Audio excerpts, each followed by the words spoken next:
2016, I could throw about 57 to 59 miles an hour. Lee could throw a bit faster, maybe 1 mile per hour on average faster, and he was able to cap out at 63 miles per hour. We kept iterating on it for the rest of the summer, and neither of us got faster. We could not add even 1 mile per hour to our velocity.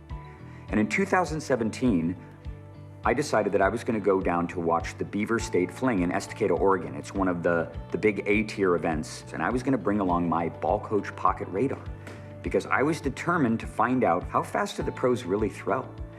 Brian's the first person I know of to take a pocket radar and use it ongoingly at a disc golf tournament. I thought that was a great idea. I inserted myself into the little, relatively modest crowd that was following the lead coverage card in the first round. And the card was being filmed by Central Coast Disc Golf, Ian Anderson's company, and Ian was there. And I noticed this guy just kind of next to me, and he had a little device in his hand, and he was writing down numbers in a book. I was like, what is this guy doing? I don't think anybody knew who he was or what he was doing when he started. So I had to follow along with the lead card being filmed by Central Coast Disc Golf, but I couldn't just be running up right next to the tee pad, recording radar speeds while these guys were throwing, because that would be kind of annoying and probably against the rules of the tournament. So I had to keep a fair distance, and I kind of hunkered down amongst the legs of the people around me, or crept up or hid in the bushes occasionally when I could, trying to get a good angle to record how fast these guys were throwing. And it turned out that there was huge variance in their speed. They threw as slow as 60 off the tee, throwing full power, and they threw as fast as 78 miles an hour. Initially, I was just recording the radar speeds at the start, hole 1, hole 2, writing them down on my iPhone with the intention of sending them to Lee so that when Lee watched the coverage later, he could link up the data that I had given him with the visual on the screen. And oh, that's what a 70 mile per hour drive looks like, how cool. And we could maybe learn something from that. But after I had done this for 3 or 4 holes, the pros that were playing kind of noticed that I was scurrying around and hiding and just kind of being weird in the background.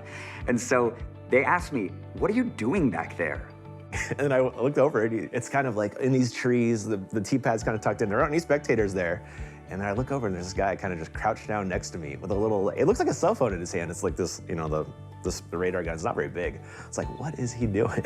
And they were really intrigued, actually, and they did not know how fast they threw. So for the next couple of holes, every time they threw, I would just call out, oh, that was 68. Oh, that was 64 miles per hour. Oh, that was 71. And about 5 holes in, I'm walking along with the group, and this light goes on in my head. This would be an awesome thing to have in the coverage. I bet the audience would enjoy this too. So I immediately walked up to Ian, who again was filming the card, and I pitched the idea to Ian. And he's like, hey, do you want this for your coverage? I was like, absolutely, that's amazing. The next day, Central Coast Round 1 Beaver State Fling pops up on YouTube, and I start watching it. About 6 holes in, there's radar speeds.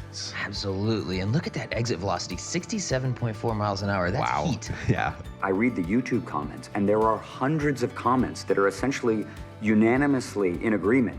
More data is great.